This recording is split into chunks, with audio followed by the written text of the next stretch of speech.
Hello beans and welcome to Ickadoo Streams Create Above and Beyond, and yes, I remembered to remove the bee. Ha ha ha ha ha ha. Sometimes miracles do happen.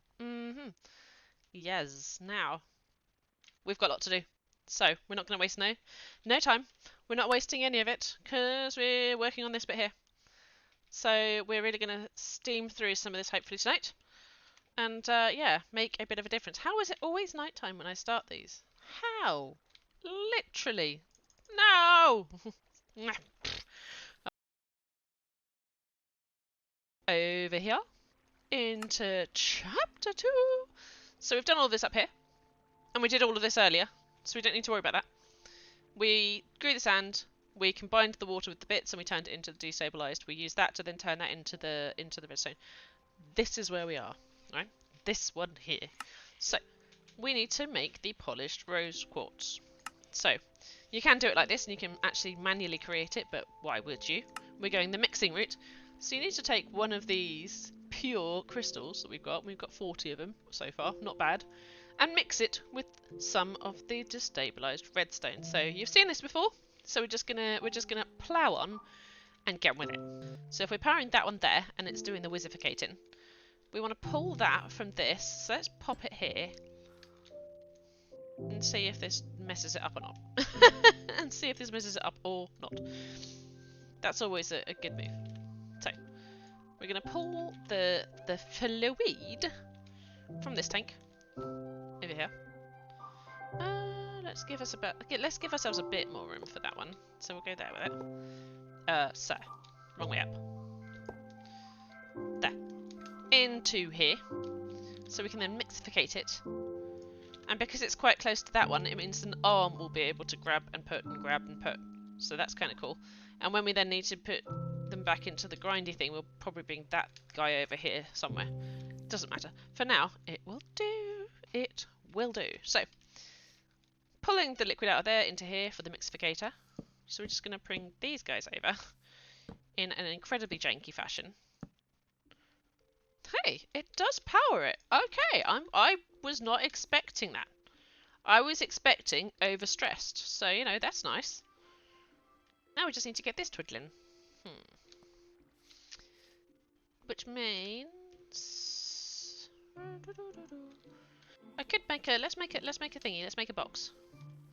Let's make one of those gearboxy things. So we'll do that. And then that. And then we'll get ourselves a gearboxy thing. Hup. And hup. And then we can chuck it in here, I feel. So that turns that one off for now, but I mean, doesn't matter necessarily. No, I don't want it to go backwards. Thank you. Ugh. Can't get the stuff. Okay. That one, so then I've run out of... I knew that would happen. Run out of buttons already. So we're going to make another couple of little cogs. Let's just make it a bit more than that. Be a bit more generous, shall we? Boop. Right, better.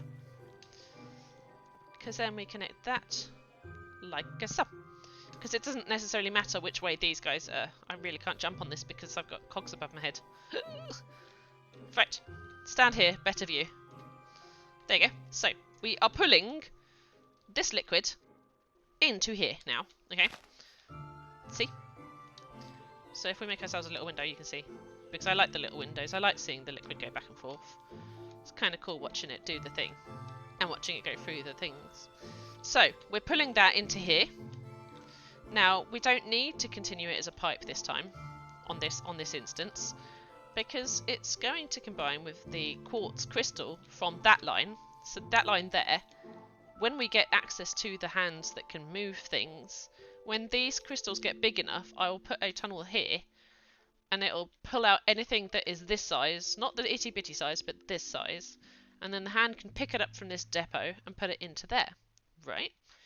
I'll show you how to do that later. For now, we have to do it the manual way, so we pick them up from the conveyor belt, and we throw them in there. What will happen is it'll mixificate a bit, and then, once it's done that, it'll spit it out. It's actually an item at that point. It's not liquid anymore. It'll be this. So we want to take it on somewhere else now, I would reckon. So I think... so after that point, you need to put the iron on it, which means we do want a bit of space still. I think we're going to go that way with it. So let's do that. And if you're turning that way, let's make it start here. Oh, actually, maybe there. We'll figure it out. So, new conveyor line over here, going this direction, because we need to do something else to it, and then we can do something else to it. In my first world, I really didn't give myself enough space, and had to plingificate the final item over to the finishing line. Yeah. So, you know, we'll do it. There we go, that's going to go the right way. So I joined that up to here. Wait. No, yes, it is going the right way. Close that up. Belt. That guy. And that's that bit done, basically. Sort of.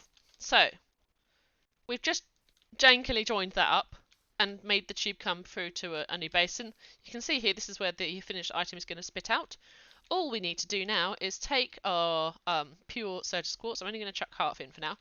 Because what you'll see there is it'll do the whiskificatey thing.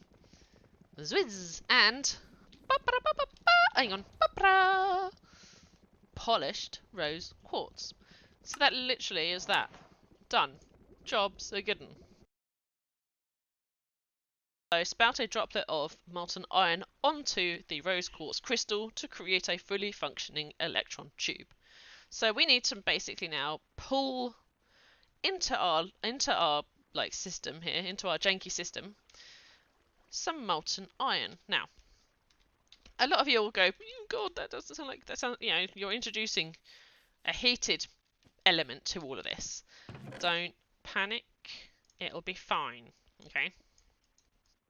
We're gonna empty my bag for a second because it's a mess as usual. So, you all remember a couple of episodes, in fact probably about 10 episodes back, we built this, which is the little blacksmith, right? And we made this amazing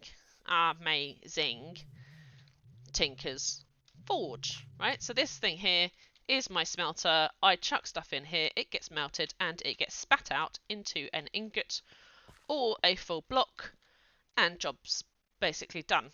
I don't need to do it anymore in the furnace. I can just do it in there. But I still have, I have actually already destroyed it.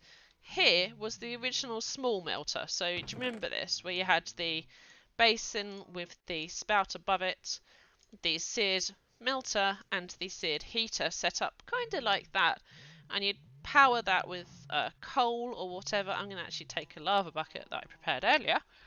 You would power that with coal, and the things up here that were entered would melt, and you could then spout them out into that casting table, right? We're going to repurpose this now, because we don't need it in here to do that thing anymore, because we've got a whole building dedicated to it. Like, the small thing was just to get us started. Once we got the better stuff, we're not going to go back and use the old stuff, so we might as well recycle it. So, we're going to do that, basically. As it's coming out of here, we want it to get onto this conveyor belt and do something else. And in this instance, I want it to get some more, get some iron on it. So we're just going to quickly set this guy up over here. Nope, whoop. Shift place. There we go. Now, that's that. I want it, though, to go into...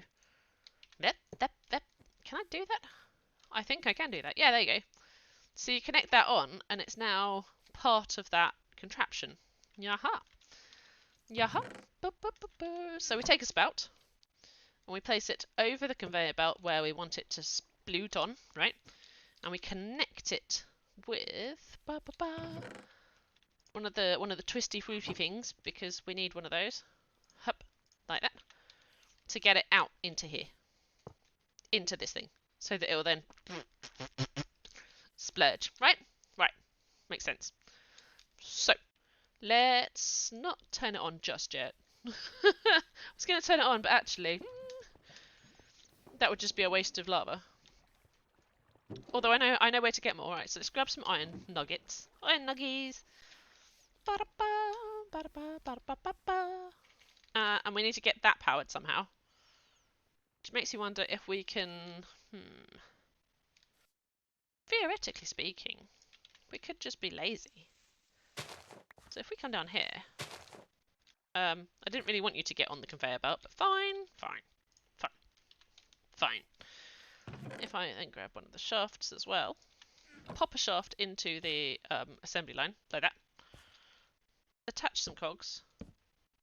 And now it'll pull, admittedly it won't be very fast, but it will pull iron from there when it starts getting melted. Right, so pop your iron ingots in there, right? Pop your some kind of heat source in there, and watch it melt. Now, it's only got a small amount, and it's not going very fast, but you can already see squidge, electron tube. We've done that. We've done that. Look at that. Already, not even 30 minutes into the episode, and we've done 2 steps. Ta-da! Told you we're going to do a lot tonight.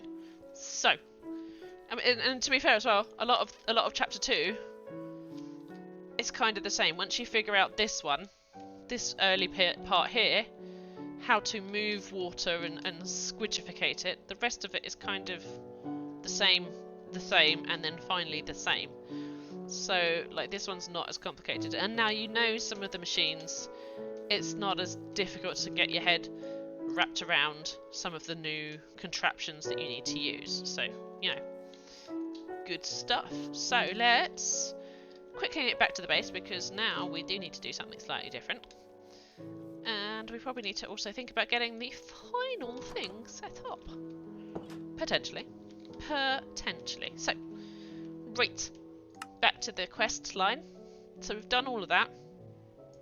And now, because I want to do this one, keep on deploying, which is the actual final assembly line, I need to make this first. So, it'll be good to stock up on a couple of these guys for the mechanism assembly. Just like last time, the requirement does not necessarily call for automation.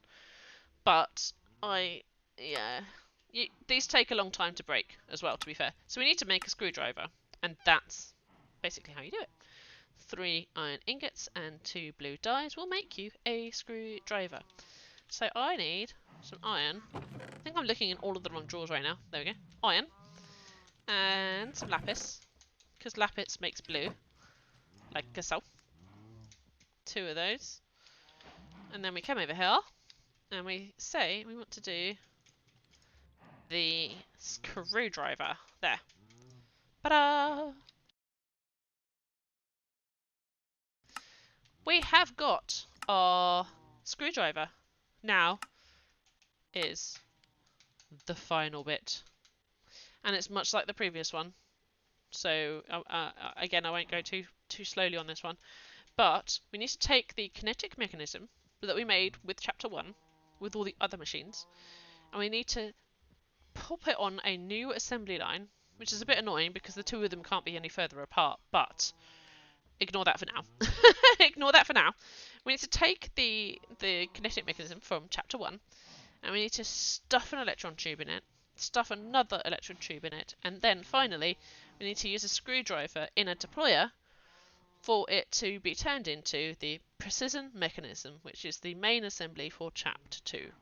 And it says consider assembling this rather than having to build it every time, and it's right. Consider assembling this because you don't want to be building it. 4 times 3 is 12. I think I have just enough gold to make the 3 deployers, so that's nice. Because we need 3 deployers again. So that's my first aim, I think. I honestly, when I play regular Minecraft, I really miss this JEI thingy. It's just, it's so nice to be able to use that. So when it's not here, I do whine a bit about it. So those and those. So the andesite machine and the gold hand to make 3 deployers. Aha, simple. Right. Easy peasy lemon squeezy. So what I want to do over here, potentially at this point, just for now, as oh god, jumped out my skin. Thank you very much for the follow. Thank you, lovely beans. Jumped out my skin. Hello, Queen Bee. How you doing? I absolutely jumped out my skin. Honestly, I like those thingies are they make me jump out of my skin. I am doing well, thank you very much. Very well. Honestly every time jump out my skin. Right, I'm gonna pop down a quick collection thingy there because I don't have one right now and it's stopping the production from going.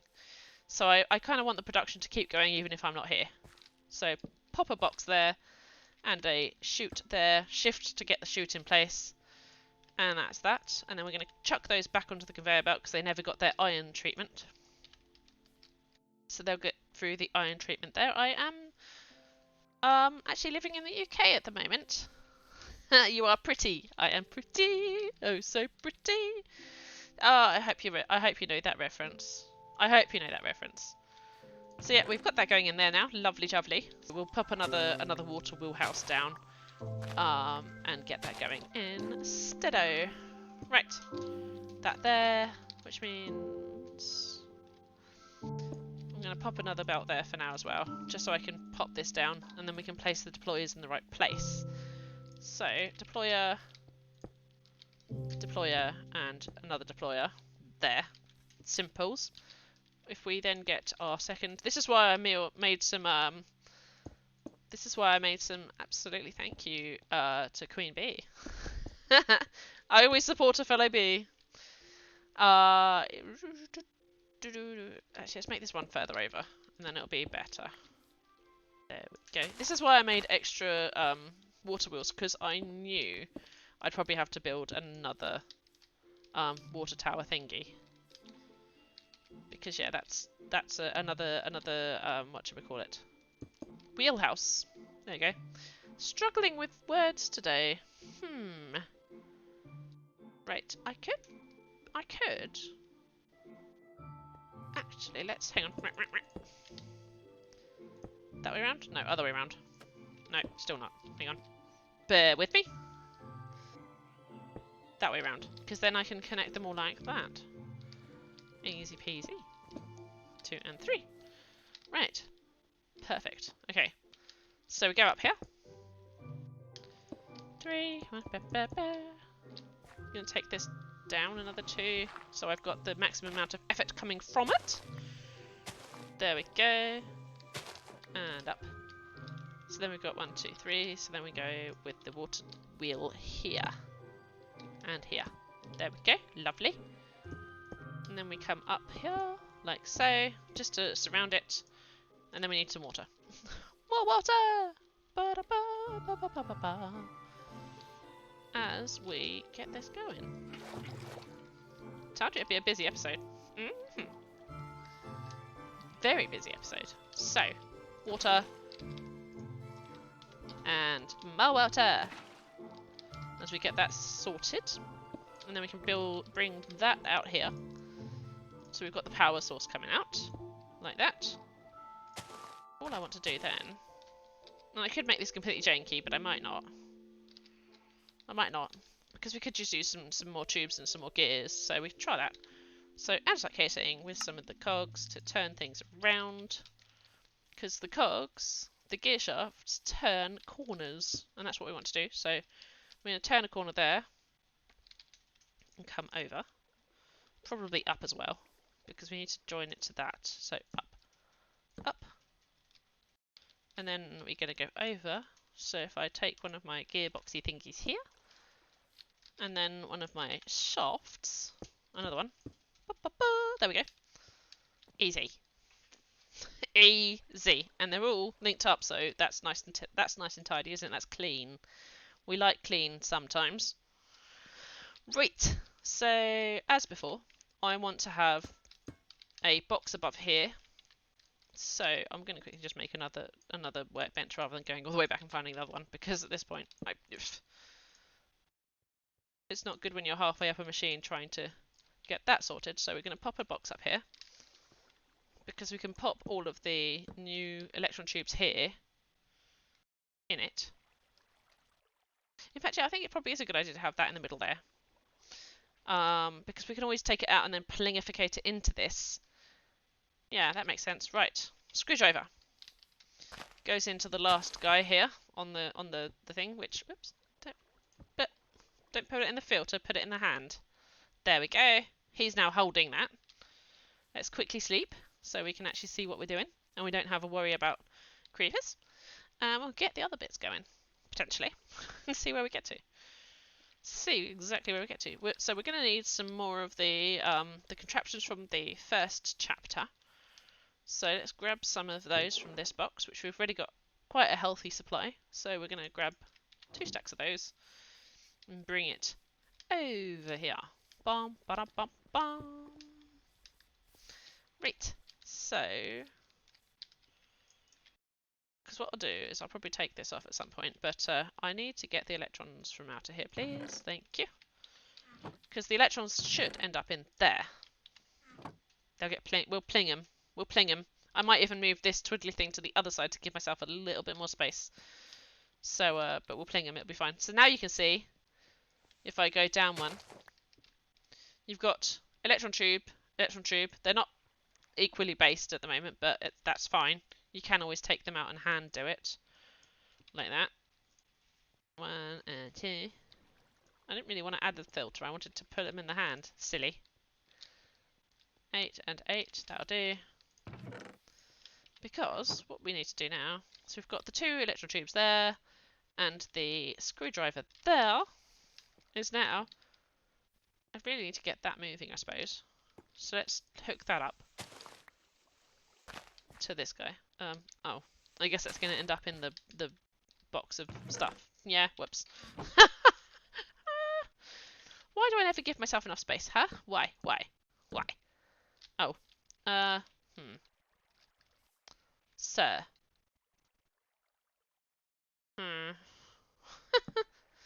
Complicated, but awkward. That basically explains the entirety of my season. Oh, and it's going the wrong way. Helpful. Oh, wait. Easy solution. Over this side. Which means it won't then connect to the other one. At some point, we'll get better at this. But for now, it'll do. There we go, it's going the right way. Haha, perfect. So let's take some of these guys, some of my kinetic mechanisms, right?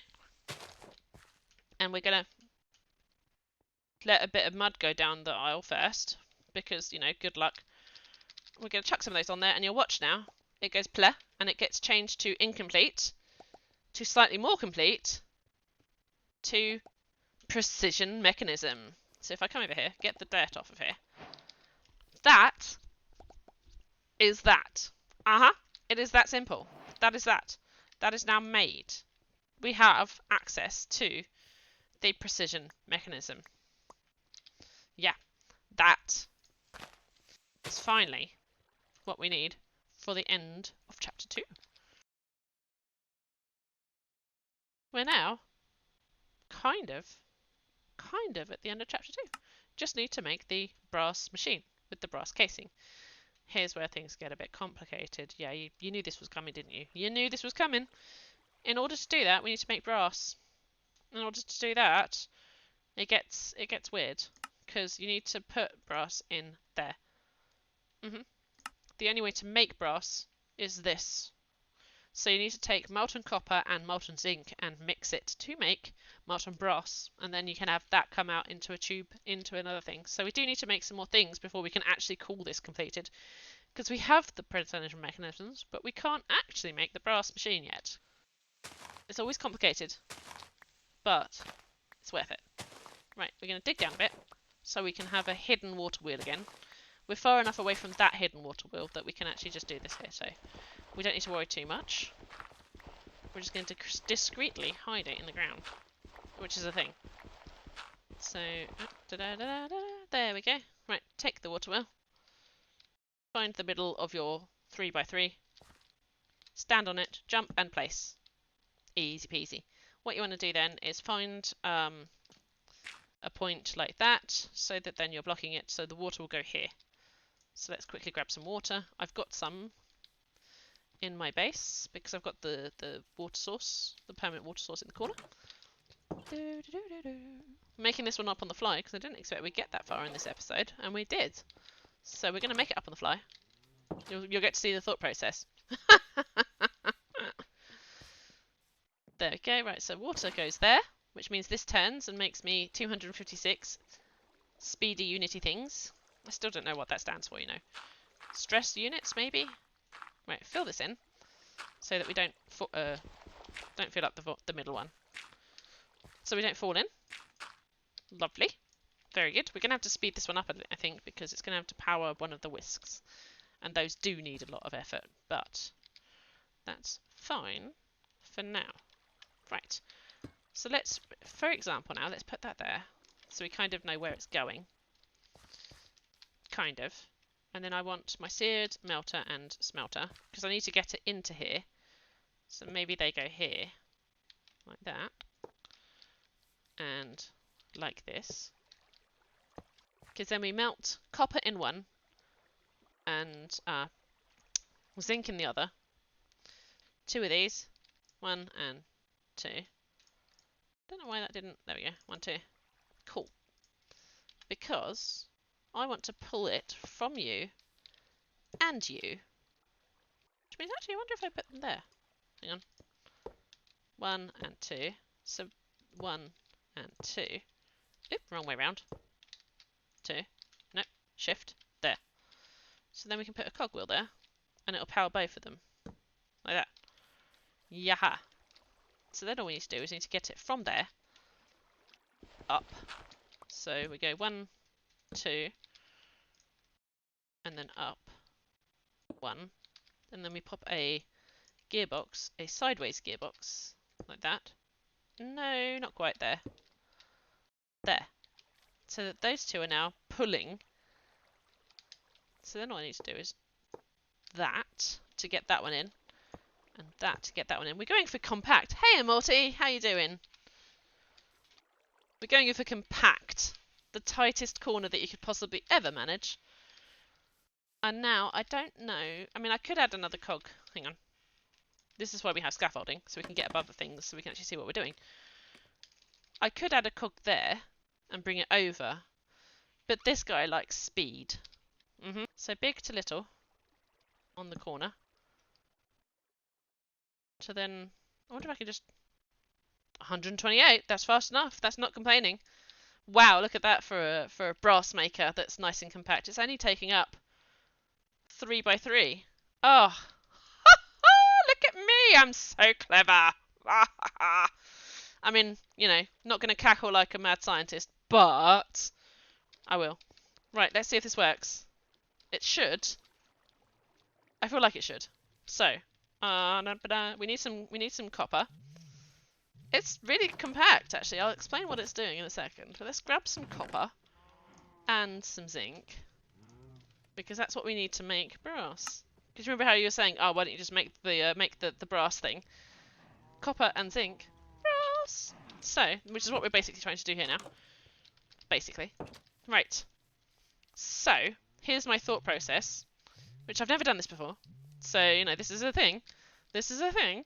I've got a hidden water wheel down here, which is powering the seared heater and the seared melter, right? These are the things we used very early on. They're not intended for mass production, but I don't need mass production here. So we're going to pop some coal in there, and some copper in there, and you'll see it starts going. And the arrow is going that way, so once this melts, because this cog here is powering these guys, it will pull it into here.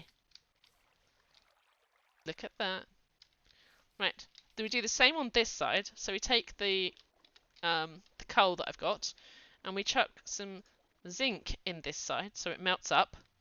And because this is being powered by the same cog, I'm quite chuffed with this, look. The same cog is powering both pumps. And then we've stepped it up a bit, up the top, to make the whiskey bit go. And it does the whiskey thing with the particles. And you can see there on the little tooltip how much molten copper and how much zinc. Yeah, it all relies on what's coming into here. So it'll only mix what it can mix, and the other stuff will just sit there in liquid form until more arrives from either side. But you can see there, we're making brass. Ta-da! We've nearly got a bucket full of brass. If I use the faucet then on the basin, I didn't know that would work. So we've all learnt something new today. If you attach the faucet onto the basin and right click like normal, it will pour into a casting basin. So you don't need to hand bail it out. You can just use the faucet there. Oh, that's wonderful. So let's take that and squishificate so we can make a casing. So we can then make our first brass machine. So there's our brass casing. The brass age! Woo! And if I remember where I put my other bits, there we are. If we take those and surround it around the brass casing, around the outside, ta-da! Chapter 2, as you can see in the top corner there, actually kind of technically complete. Yeah, this guy, hang on, better view.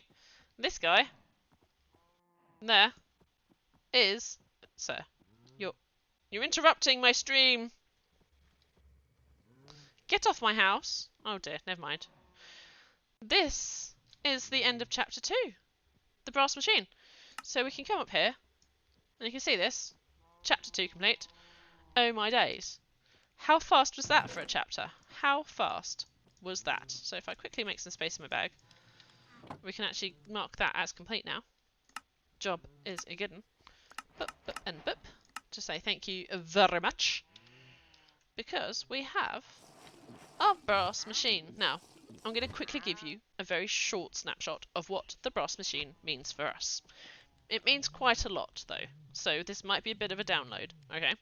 So, the brass machine opens up a whole bunch of new things. So you know how the andesite machine and the copper machine gave us more things we could make in machinery terms? This does exactly the same. So, in the smithing table, here's where things get a bit more interesting. So, if you combine it with a crafting table in the smithing table, you get the mechanical crafter. The mechanical crafter is a thing that basically you can build it to like the size of a crafting table or bigger, and we will be doing that because we need to make one thing that's bigger than a crafting table. You can basically automate any recipe using the kinetic energy. The trade station, which we saw earlier, that you saw me using to get some pennies, so that's a dropper and the brass machine. If you use a diamond gear, you can make an item terminal. So basically it allows you to request or view items in a pipe network. So if you've managed to be clever enough to join up all of your storages with a pipe network, that's how you view it. The feral flare lantern, which stops you from putting a billion torches everywhere. Quite like this, but it does the yellows a bit, like the yellow light is a bit naff. But I quite like it, so yeah. The pneumatic dynamo. So do you remember me talking about the thermal expansion-y things? How you make different power? That's one of them. So this guy eats food and would create energy for doing so. And last but not least, the propeller. So the one that went in the fan earlier. This propeller, if you do it on this one, it makes the pipe pressurizer. So drastically increases the item speed in the entire network. So it's again, if you've linked up your chests, your boxes with pipes, that's part of it to be used. I mean, we may do that because I've now got 2-3 different buildings doing different things. It would be nice to have storage in those and not crammed in all of this. That opens up a whole bunch more options in here. All of that. It's amazing. Trust me, you want to use it. If you go into the block cutter, so like the stone cutter, you open up a billion more things, and you can see them here. But to give you a quick run through, you'll see me using these in the next coming episodes to improve the assembly lines we've already got. Okay. So we finally have the brass funnel. This is the funnel that's like the upgrade to the andesite tunnel. You can add a filter to it, and it'll only let through items that match that filter. So it means that a lot of my assembly lines can actually get shorter or better or faster because I can filter what's going through them. The engine, this is a new source of power that we get access to. So we no longer need to rely on the water mills or the windmills. We have access to an engine. The content observer, which can be used to turn off particular farms at a certain level. I've still never really figured out how to use those, but maybe we try. Which matches up quite nicely with the stockpile switch, which basically, when you get to a certain amount of stuff, it'll turn off a particular line because you've got too much or enough of it. So maybe we'll use those. The sequence gear shift. I've seen a lot of people use this for things like drawbridges or things that move and then come back again. It basically, you can set it to do particular things. So rotate 90 degrees and then rotate back again 90 degrees for like a drawbridge. The mechanical arm. You're gonna love these. I love these. I miss them when I don't have access to them. It can grab things from one place and put it to another. The brass pipe module, so if you've connected up all of your boxes, this is one of the upgrades you can add to it. The rotation speed controller. This is a big one. So I'll come back to that one in a second. Yeah, content observer. I love it, right? So the brass tunnel is kind of like the brass funnel, but yeah, you can pop it over the top of a belt rather than at the end of a belt. So you'll see me using that one again, improving on my regular things. Now, I told you I'd come back to this. Now, I don't do this very often, but we're actually going to do the W because this is massive. Okay, massive. The rotational speed controller is something that you should all consider using. Now, when I first started doing Create, I didn't know how to use it. And that's absolutely fine, because you don't know everything when you start playing something new. You kind of figure it out. But basically, this can take the power from a windmill, which is a very slow kinetic mechanism thing, and it can use all of that energy, because it's probably one of the best power creating things, but it's slow. You can use this to speed it up. So you would say this is the end with the windmill, send it into this guy, and then with a scroll of a button, you can tell it to speed up or slow down. Beautiful. Do recommend you look into this if you ever get the chance. So, like I say, opened up a whole bunch of things. You will definitely see me playing around with these, the mechanical crafters, because they're a lot of fun. And that's what we need for the next chapter. And you will definitely see me upgrading a lot of my current assembly lines, because that is going to make a lot of what we've already got on the seaside at the beach a lot better. A lot better. But we won't get into that now. And I do promise you, I will use all of these and I will explain all of these. You will see them in the next coming episodes. So really, if you're lost at this point and you're going, but Icky, I have no idea what you just said. The last 10 minutes were nothing to me. Don't panic. I've got you. I've got you. We'll fix it. We'll figure it out. So, in the meantime, since I'm trying to die with the voice and the coughing, my gosh, I'm all right. Nobody panic. In the meantime, I think we'll call it quits, because we have done so much. If we just have a quick look at the quest line, we did 1, 2, 3, 4, 5, 6 steps tonight. 6. We sped through this in the last episode as well. We did a lot of this one here. So really, we've absolutely smashed chapter 2. Absolutely smashed it. So yeah, I think we'll leave it there. I will see you all again on Wednesday next time. And in the meantime, I hope you have a wonderful, wonderful weekend. I will see you with the next episode. Good night and goodbye.